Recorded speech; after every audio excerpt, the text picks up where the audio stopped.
fourth time I've tried to record this video. Various audio problems and other things. Advertisements popping up on videos I was trying to play background music. Anyways, you don't care about any of that. Let's talk about some music. Here's two albums from an 80s band from the United States who made jazz rock, progressive rock. They self-released these albums on their own label. They just have some drawings on them. And they should be affordable. Please don't overpay for them if you decide to buy them. They might be available online to listen to. Really good music. I would compare them to maybe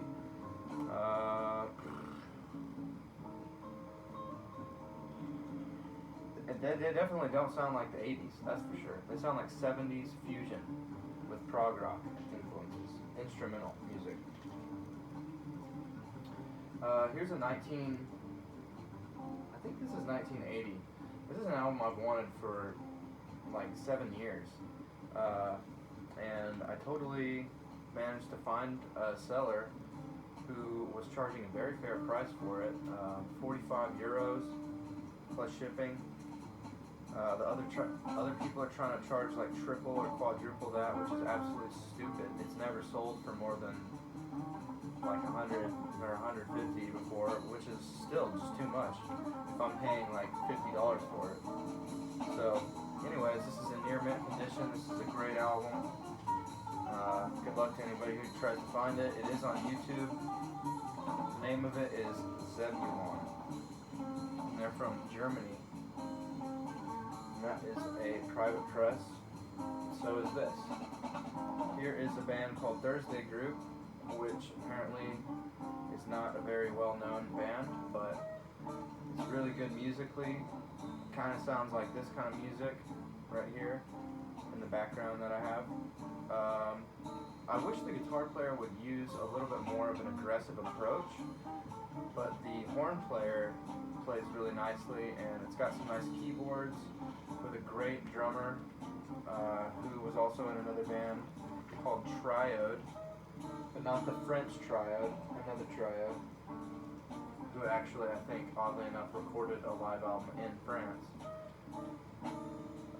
Anyways, another private press from the United States, more on the $20 and under range. Mr. Euphoria, kind of a King Crimson-esque feel to it. This cover, I mean, so it might look like this is the name of the album or whatever, but it's not. The name is just Mr. Euphoria. I think there's only 3 band members, maybe 4.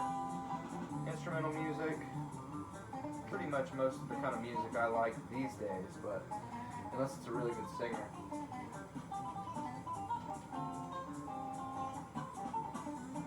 This one is mastered by Bob Ludwig and was recorded in 1979. It features 2 brothers, one on keyboards and another is the bassist. We got a drummer and then a guitar player with a really interesting artwork style, whales in the city. It's extremely loud, extremely loud, because Bob Ludwig likes loud. And really good, fast-paced.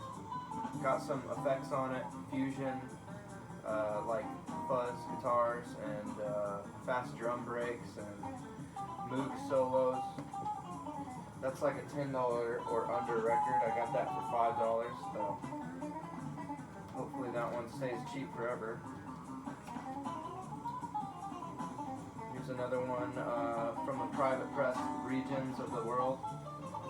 A self-released saxophone multi-instrumentalist from 1975, Ray Peasy, with an album Appassionato. I'm not sure if he's Italian or Spanish or Mexican or some other form of Latin American. But this is a very good kind of funky jazz rock album. And a couple of really cool song titles like Let Us Proclaim the Mystery of Faith and Pizza Machine. So, pretty cool. Please don't overpay for these kind of records because people are trying to buy them and flip them and all that, and like just because they're the more rare, unknown ones from, you know, the underground scene, people try to overcharge, and it's just really, really whack. It's just total thumbs down for me. Here's another $5 record. Europe, it's a reissue, United States pressing. Funny enough, it's distributed not too far from me, a couple cities over, back in the day, back in the 80s. But this is an Italian band, I believe, who sound totally American, and it has a glam hard rock kind of I wouldn't call it metal, maybe hair metal, but like it's more progressive rock and hard rock, like that late 70s hard rock sound. Really, really good guitars and actually a really good vocalist. So that one's definitely a thumbs up. Here's a French album from a band called Nil, N-Y-L, and I'm not sure if many people know about this album. It's really good. This is a reissue. This was like a $25 reissue. Of course, nowadays it's probably expensive because it's hard to find. But this is psychedelic rock, deep kind of psychedelic rock with effects, and I'm pretty sure there's some keyboard. Could be wrong. But it's really, really good music. So N-Y-L, that's what it's called. Took a couple from my brother's stack because he has yet to be featured on this channel. He's actually doing a job interview right now. He's into computer animation, so he's interviewing with like Microsoft or something right now. Anyways, Shadowfax, folk songs for a nuclear village. And this is like 80s fusion with kind of world sounds and just deep, ethereal. I'm not really sure if they sing on this record. Their early material is way more progressive rock, but I really like the keyboards and the overall just space this puts you in. This could totally be soundtrack music to some amazing science fiction movie or something, but it's soundtrack music for love in your life is what it is. Cybertron, this is an Australian band, and my brother was able to find this for $15. This is a reissue, but it looks just like the original with the Clear Light of Jupiter label being replicated. And this is an amazing progressive two-piece band with both keyboard players and one plays saxophone, and it's amazing. I think the other guy might play guitar too. I could be wrong. I think it's just saxophone and keyboards.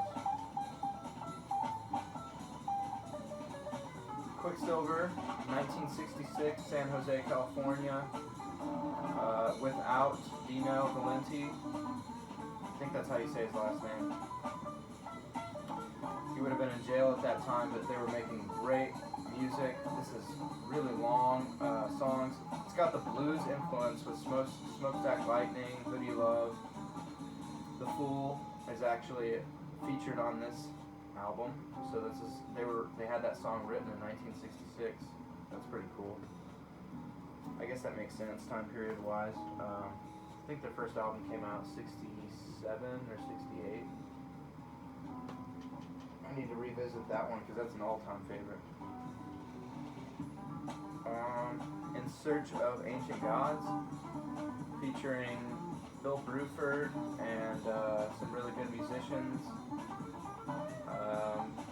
Eric Von Donigan, really cool science author.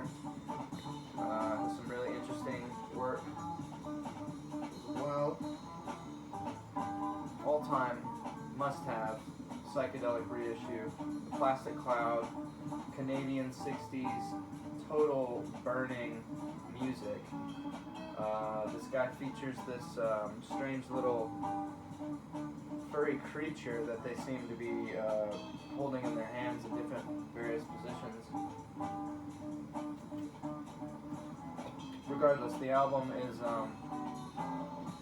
absolutely an essential masterwork of songwriting, fuzz guitar, just absolutely ridiculous.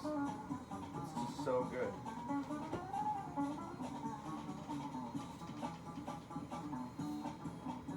Markegan, some more 80s kind of fusion sound.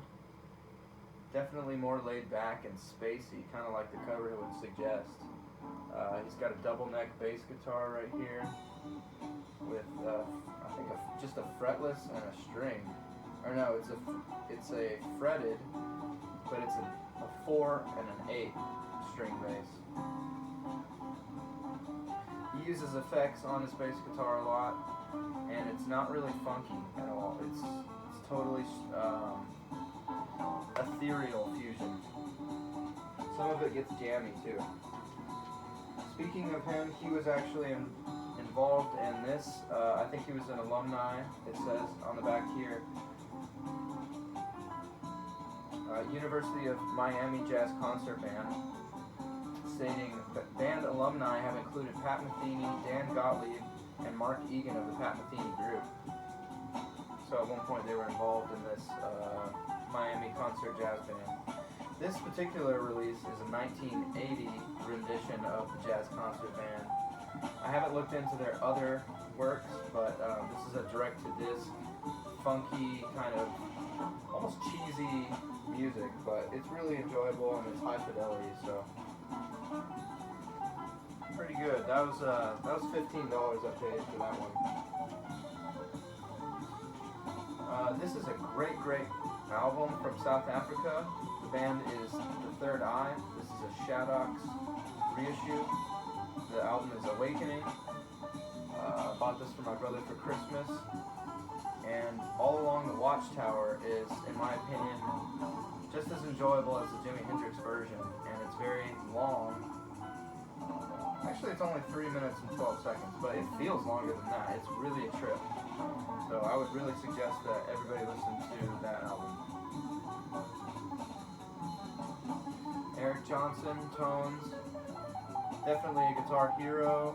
Great technique, absolutely great phrasing. I love his wide space use of the strange pentatonic scale note choice. He's got such great guitar tone, especially in this time period, but more importantly at this time period, these songs I absolutely love.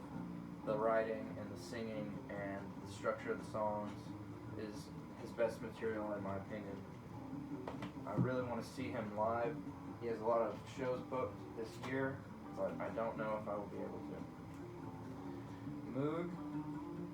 This is another Moog record, but this is by Dick Hyman, and this is a highly recommended Moog record that sounds totally innovative and could be released today and would be thought of as a masterwork. It's very of the time, but at the same time it sounds like they're trying to sound like the future, and it works so well. So I'm in the future right now to them, and it's working. Octagon, I believe this is 1980 release, featuring Kurt Kress on drums and some various other talented German fusion musicians. The style would be funky jazz music, mainly fusion, on this particular release. And then their second album, 1982, which switched drummers and a couple of other band members.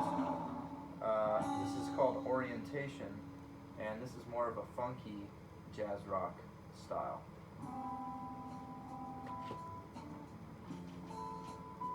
Last couple here, a band called Roz.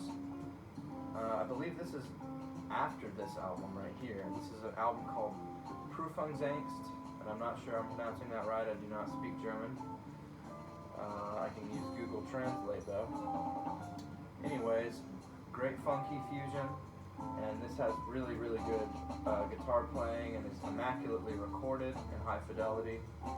Very cheap and affordable. Very recommended. And this is a great fusion album from Poland or Czechoslovakia at that time. Now would be the Czech Republic. They're really inspired by Mahavishnu. They use fuzz guitars and great Fender Rhodes piano. Great drummer, and this is an all-time favorite of mine. And it should remain cheap, hopefully. Don't overpay for these albums, and don't sell them for double. Don't do that. Peace, you guys. Cheers.